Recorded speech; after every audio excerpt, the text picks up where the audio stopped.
Hey everybody, I'm Katie and I am Egg Donor Katie on social media. I just got some really exciting mail and I thought I would share it with you guys. I actually started tearing up reading this and I was like, you know what? Once I calm down, I need to go get my camera and share this story. At first I got this in the mail and I was like super confused because it's like from the Royal Mail, which is like super cool, obviously from the UK. And I'm like, I don't know anyone from the UK. Like, who's mailing me? This kind of like looks like a wedding invite. It's like a little one-off small card. So I opened it and it was actually like the best happy mail. I was really surprised by my emotions actually. You know, whenever that happens, it's good to talk about it. So here we go. I'm going to not show you the front for confidentiality. There's photos on here, but it's just like a super cute one-page card. I'm gonna compare it to like this. I'm gonna cover the name, but I will show you this baby announcement. Something very similar I got from a client is just like this like little one-page birth announcement card, right? I actually have been getting these every year since this beautiful little child was born. So it's just like this little, it says thank you on the bottom. Then like here, there's like photos, right? And then so the back side's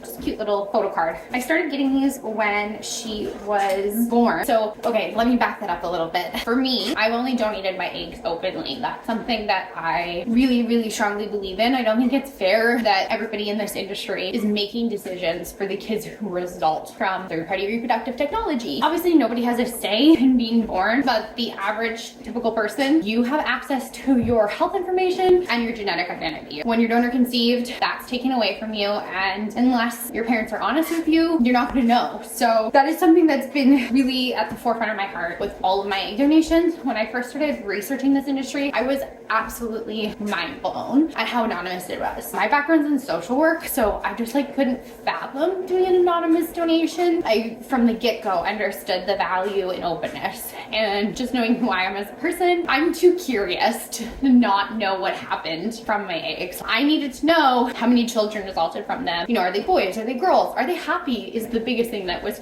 a concern to me is that I was picking the right people to raise my genetic offspring in a way. I do not feel like I'm a mom. I don't have a motherly bond, like no. But I did feel somewhat of a right to ensure that my eggs were going to be raised in a happy, healthy, safe environment. If that's something that couldn't be guaranteed in a way, like if I didn't feel my mind was 100% at ease that those eggs were going to good people, I wasn't gonna do it. So when I first started looking into this industry, I'm like, what do you mean everything's anonymous? So that really put me off and I didn't donate for a few years. I researched it a lot over the course of a couple years, and I found out there were a lot of people who wanted known donors, but they're getting pushback from the industry. Go figure. Anyways, I had signed up with multiple agencies, got multiple anonymous profiles to review, and I was like, guys, I told you I wanted to be a known donor. Like, stop sending anonymous profiles and not changing my mind. So that was really frustrating. I ended up just advertising myself and going and looking on online forums and hearing people's stories, and those ones that connected to me, I'd be like, hey, you know what? Let's send them a DM and see where it went. And that's how I ended up meeting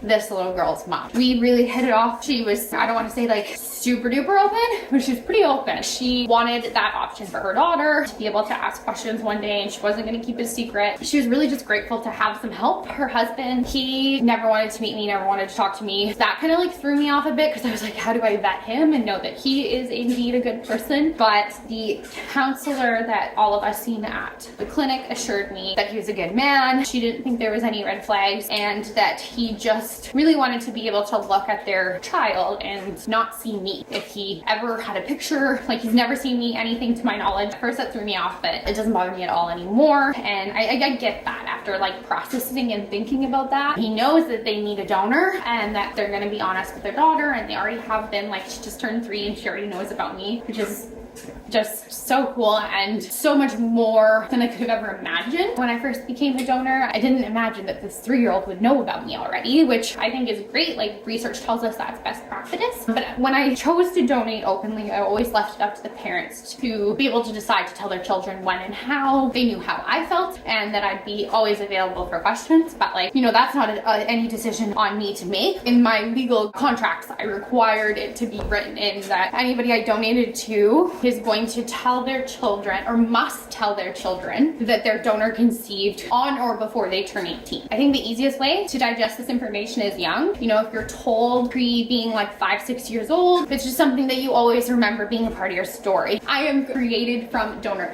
egg or donor sperm, and that's just a part of their story. And then it's not until they really hit puberty that they're like, oh, okay, taking sex ed, that's what mom and dad meant when they said they used an egg or a sperm donor. And then they might have questions, but at that point, it's already a part of their story. The foundation is there, and it's not a shock to the system like it can be for somebody being sat down at 16, 17, or 18 and being like, so we gotta tell you something, you know, we love you, blah, blah, blah. They do their spiel and let them share, you know, we've been lying for the past however many years, essentially, and we used a sperm right donor. Forgive me on my language there, I'm just being candid at the moment, and I know there's a proper way to say that, but I hope you get my point. Anyways, backing that up, just this idea of openness and having the shared value system, that was really important to me in who I was donating to. So I spent a lot of time talking to the couples and ensuring it was just a good fit for me before going ahead. This has just it turned into one of the most beautiful relationships. Something else that I've always required in my legal agreements, because I'm a known donor, is that I get yearly updates. It could be something as simple as like a 1-sentence email being like, hey Katie, all is well, children are happy and healthy, you know, nothing to report this year. Or maybe it's as cool as this card I've gotten, and I get kind of like little update on them each year. So this is like the very first update. This is my recent update I'll share. This is just like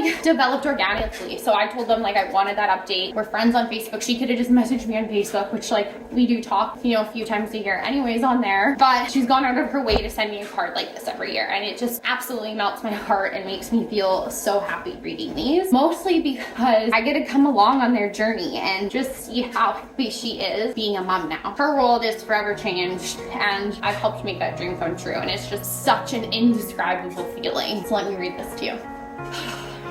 Hi Kate, happy 2024. What can I tell you about, I'm not going to share her name, so let's say, I'm just going to say our daughter, so I'll change that as I read this. What can I tell you about our daughter? She is still the happiest, sweetest, smartest, and funniest little thing. She's so affectionate and loving. See, this is like the emotions I was getting the first time reading this, and like taking me by surprise. It's really just, these are happy tears. I know how much she struggled and what she went through to be able to get here. So reading that she's got this like happy, funny little girl that she's always dreamt of, it just melts my heart. And I'm expecting my period any day, so I'm also relating some of this to that, because I am not normally a crier if you know me in real life. Okay, let's see if I can get through this.